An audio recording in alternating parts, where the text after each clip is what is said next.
Good morning. मैं doctor सरिता कुमावत आपको आहार एवं पोषण फूड्स एंड न्यूट्रिशन विषय पढ़ा रही हूँ। और फूड्स एंड न्यूट्रिशन के सिलेबस के अनुसार हमारे 7 चैप्टर कंप्लीट हो गए हैं। 8वां चैप्टर विटामिन मैं पढ़ा रही हूँ और विटामिन में अभी हम वसा में घुलनशील विटामिन पढ़ रहे हैं। वसा में घुलनशील विटामिन 4 तरह के हैं। विटामिन ए हमने पढ़ लिया, विटामिन डी हमने पढ़ लिया, विटामिन ई भी हमारा कंप्लीट हो गया और चौथा और लास्ट है विटामिन के। तो आज हम विटामिन के बारे में पढ़ेंगे।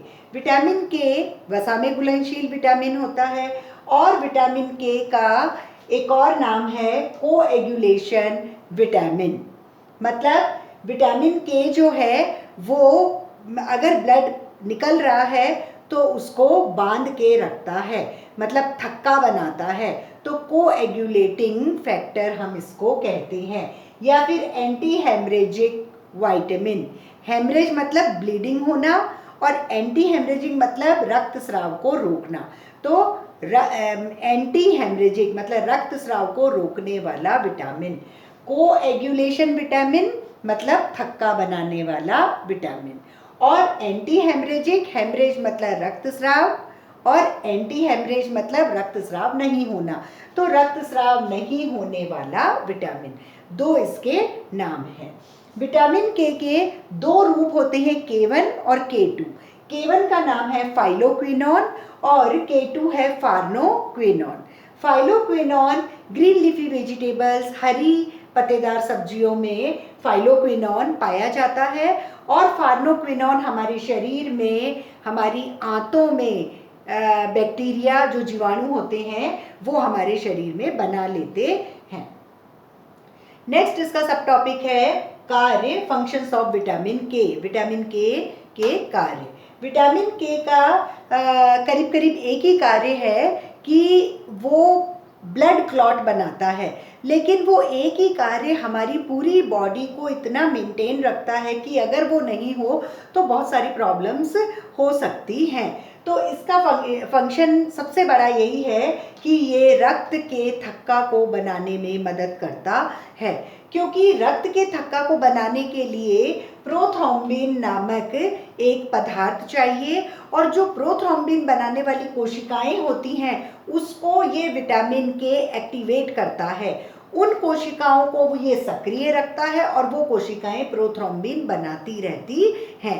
फिर ये प्रोथ्रोम्बिन थ्रोम्बिन में परिवर्तित हो जाता है with the help of thrombokinase enzyme. फिर ये जो थ्रोम्बिन है वो वही फाइब्रिनोजन नामक एक प्रोटीन पाया जाता है, तो उस फाइब्रिनोजन को ये थ्रोम्बिन फाइब्रिन में परिवर्तित करता है और फाइब्रिन एक जाल सा बनाता है, उसमें सारी जो सेल्स होती हैं, ब्लड सेल्स, वो फंस जाती हैं और पूरा एक क्लॉट बन जाता है, पानी अलग हो जाता है और रक्त का थक्का यानी खरूंट बन जाता है। ये इसका कार्य है विटामिन के का। विटामिन के स्रोत। विटामिन के किस में प्राप्त होता है? वो हमें सिर्फ वनस्पति भोज्य पदार्थों में प्राप्त होता है, फ्रूट्स और मिल्क एंड मिल्क प्रोडक्ट्स में नहीं प्राप्त होता है।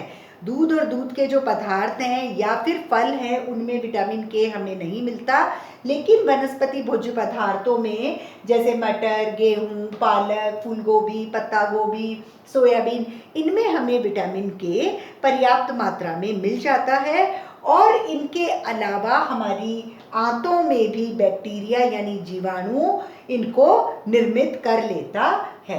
नेक्स्ट है आरडीए ऑफ विटामिन के, दैनिक आवश्यकता। तो विटामिन के की दैनिक आवश्यकता भी बैलेंस डाइट ही है। अगर हम संतुलित आहार खाते हैं, बैलेंस फूड खाते हैं जिसमें कि हमारे लिए प्रोटीन, कार्बोहाइड्रेट, आयरन, कैल्शियम वो हमारे आरडीए के अकॉर्डिंग हमारी भोजन में है, तो फिर विटामिन के भी हमें पर्याप्त मात्रा में मिल जाता है। तो इसलिए इसकी अलग से कोई आरडीए नहीं होती है, इसकी कोई कमी भी इतनी नहीं हो पाती है। लास्ट है कमी के प्रभाव। विटामिन के की कमी के प्रभाव, डेफिशिएंसी सिम्टम्स ऑफ विटामिन के। तो जो इसका फंक्शन है वो इसकी कमी से रिलेशन होएगा कि यहाँ वो ब्लड क्लॉट बनाता है, तो अगर इसकी कमी होती है तो ब्लड के अंदर प्रोथ्रोम्बिन की कमी हो जाती है। यहाँ प्रोथ्रोम्बिन बन रहा है, यहाँ ब्लड में प्रोथ्रोम्बिन नहीं बनेगा।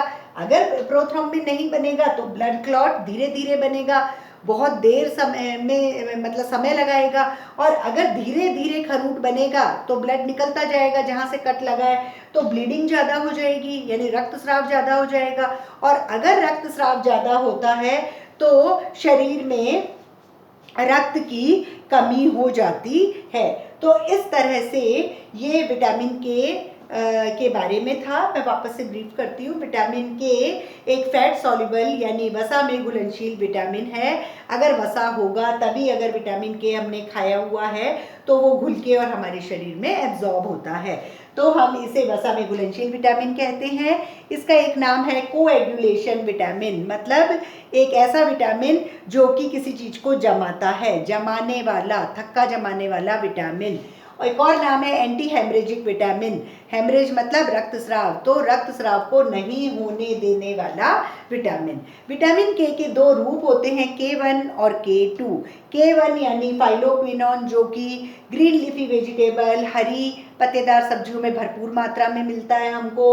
और K2 फार्नोक्विनोन जो कि हमारी छोटी आंत में बैक्टीरिया यानी जीवाणुओं के द्वारा ये K2 जो है वो निर्मित हो जाता है। फिर हम विटामिन के कार्य देखेंगे। विटामिन के का कार्य है कि रक्त का थक्का बनाना, ब्लड क्लॉट बनाना। ब्लड क्लॉट बनाने के लिए एक प्रोथ्रोम्बिन नामक पदार्थ चाहिए। इस पदार्थ को बनाने के लिए जो कोशिकाएं होती हैं उसको विटामिन के हमेशा सक्रिय करता रहता है, और वो कोशिकाएं सक्रिय होकर और पर्याप्त मात्रा में हमको प्रोथ्रोम्बिन दे देती हैं। तो जब प्रोथ्रोम्बिन होता है तो वो अक्रियाशील एक पदार्थ है, उसको क्रियाशील बनाने के लिए वहाँ थ्रोम्बोकाइनेस एक एंजाइम होता है। वो थ्रोम्बोकाइनेस इस अक्रियाशील पदार्थ को क्रियाशील पदार्थ थ्रोम्बिन में परिवर्तित कर देता है। और ये क्रियाशील पदार्थ थ्रोम्बिन जो है वो एक फाइब्रिनोजन नामक प्रोटीन, ये भी जहाँ से कट लगा है वहीं से ही निकलता है। तो ये थ्रोम्बिन फाइब्रिनोजन नामक प्रोटीन को परिवर्तित करता है फाइब्रिन नामक पदार्थ में। फिर फाइब्रिन जो है वो एक जाल जैसा बनाता है, और उसमें जो रक्त की कोशिकाएं हैं वो फंसकर और एक थक्का बना लेती हैं, पानी जैसा पदार्थ निकल जाता है, और एक खरूंट जैसा मतलब वो बन जाता है। खरूंट यानी हम उसको कहेंगे ढक्कन, जहाँ कट लगा है वहाँ रक्त से बना एक ढक्कन, उसको हम खरूंट कहते हैं, यानी ब्लड क्लॉट, रक्त का थक्का। तो रक्त का थक्का बन जाएगा, पानी निकल जाएगा और वो सिकुड़कर और ब्लीडिंग को रोक देता है। फिर है सोर्सेज ऑफ विटामिन के। विटामिन के हमें दूध और दूध से बने पदार्थ और फ्रूट्स में बिल्कुल भी नहीं मिलते हैं, लेकिन विटामिन के हमारी आंतों में जीवाणुओं के द्वारा बन जाते हैं, बैक्टीरियाज के द्वारा बन जाते हैं। जैसा कि अभी K2 फार्नोक्विनोन के लिए बताया, तो हमारी आंतों में जीवाणु विटामिन के को बना लेते हैं। उसके अलावा वनस्पति भोज्य पदार्थों में विटामिन के बहुत अच्छी मात्रा में मिलते हैं, जैसे पालक, फूल गोभी, पत्ता गोभी, सोयाबीन, मटर, गेहूं, इन सब में विटामिन के हमें पर्याप्त मात्रा में मिल जाते हैं। नेक्स्ट है RDA और विटामिन के। RDA इसका ऐसे कुछ नहीं दिया हुआ है, क्योंकि अगर हम संतुलित भोजन खाते हैं, अगर हम बैलेंस फूड खाते हैं, बैलेंस डाइट खाते हैं, तो हमें पर्याप्त मात्रा में विटामिन के मिल जाता है। लास्ट है कमी के प्रभाव। विटामिन के की कमी के प्रभाव यानी डेफिशिएंसी सिम्टम्स ऑफ विटामिन के। अगर विटामिन के की कमी होती है तो ब्लड के अंदर जो प्रोथ्रोम्बिन नामक पदार्थ बन रहा था वो कम बनता है, और अगर प्रोथ्रोम्बिन कम होगा तो जो ब्लड क्लॉट है, ये सारी प्रक्रिया प्रोथ्रोम्बिन से थ्रोम्बिन बनना, फिर थ्रोम्बिन फाइब्रिनोजन को फाइब्रिन में बनाना, तो ये सारी प्रक्रिया बिल्कुल धीरे धीरे होएगी और ब्लड क्लॉट बहुत ही समय लगा के बनाएगा। और इतना समय लगा के अगर बनाएगा तो जहाँ से रक्तस्राव हो रहा है, जहाँ से प्रोथ्रोम्बिन भी निकल रहा है, फाइब्रिनोजन भी निकल रहा है, फाइब्रिनोजन भी निकल रहा है, वहाँ से कैल्शियम भी निकल रहा है, ब्लड क्लॉट के लिए सब चीज़ें निकल रही है, तो वो ब्लीडिंग वहाँ से होती ही रहेगी, और जब तक ब्लड क्लॉट नहीं बनेगा। और ज़्यादा अगर ब्लीडिंग होती है तो शरीर से ब्लड निकलने के बाद में शरीर में रक्त की कमी हो सकती है। तो इसलिए विटामिन के हमारे शरीर में रक्त को बांध के रखता है, रक्त का लॉस होने से बचाता है। इस प्रकार ये fat soluble vitamin, vitamin A, vitamin D, vitamin E और विटामिन के, ये सब कंप्लीट हुए हैं। अब हम नेक्स्ट टर्न पे वाटर सॉल्युबल विटामिन 2 होते हैं, विटामिन सी और विटामिन बी कॉम्प्लेक्स, तो उनको पढ़ेंगे। Thank you.